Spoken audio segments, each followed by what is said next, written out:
guys.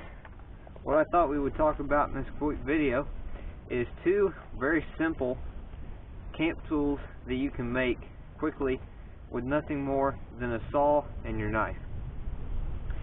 And the first one that we're going to talk about is the anvil stump. You can see right here, I'm sitting on one of these right now, and basically all this is for is something that when I'm chopping or splitting wood, my axe can hit this stump instead of hitting the dirt and rocks on the ground. Same thing if I'm using my knife to baton through a small piece of wood by hitting the spine of my knife and driving it through that wood, my knife blade can land in this stump. This is a very useful camp tool.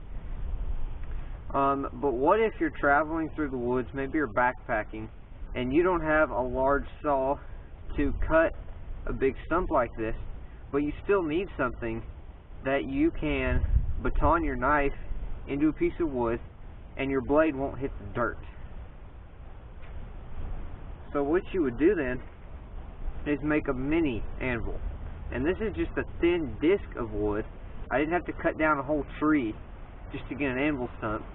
It's small, easy to make, and it's still big enough that if I'm batoning through a piece of wood, my knife blade is going to hit that instead of the dirt. So that's just a simple, quick anvil stump that you can make real easy. But then you're going to need something to hit your knife with to baton it through a piece of wood. So this is the second tool that you can make very quickly. This is a baton. And all this is a green stick of hardwood that you're going to use to hit the spine of your knife and drive it through a piece of wood.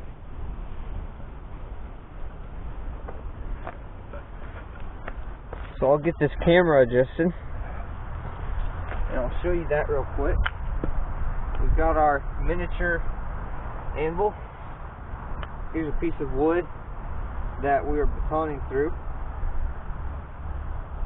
We'll put our knife right there and then use our baton to drive the knife right through that piece of wood.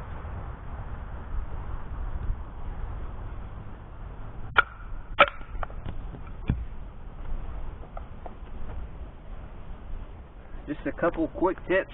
You want to make sure that this is a very hard piece of wood. You also want to make sure that this isn't too dry. If it's green, it's not going to split as easily as dry wood. That way you're not splitting straight through this thing into the dirt. And your baton needs to be, I like mine to be about 18 to 20 inches. Some people like them to be the length of their armpit to their palm. I find that a little bit too long. I think armpit to close to your wrist is a pretty good length. You don't want this to be too short, or you're not going to have very much momentum. And if it's too long, it's going to be getting in your way. Thank you for watching this video, and come back next time.